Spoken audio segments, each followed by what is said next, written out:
Good afternoon, everybody. Tony here with Cross Encounters Radio with Open Air Quick Tip number 13.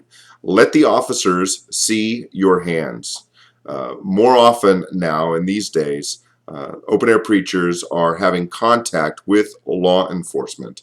And when an officer approaches you, you always want to make sure that they can see that your hands are empty. Take your hands out of your pockets. Take your hands out from behind your back. Either relax them at your sides or fold them in front of you, but you want to make sure that the officers can see your hands. That's what an officer is looking for officer safety. What are your hands doing? Are they reaching or trying to retrieve a weapon from your rear waistband or from inside your pocket? And so don't be surprised if your hands are in your pocket. The officer asks you to take your hands out of your pockets. And that is the last and worst time, the worst time to argue with an officer is when he asks you to take your hands out of your pocket.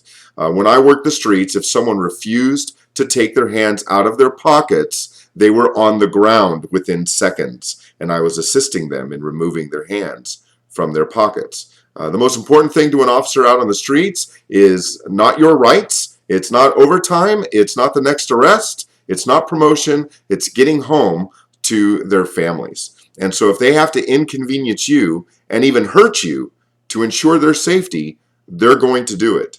So always let the officer see your hands and try not to, be too Italian with your hands. And I say that as an Italian because I talk a lot with my hands. Just try to keep your hands relaxed down at your side or in front of you, because officers will determine the level of threat you are or aren't based on the movement and placement of your hands.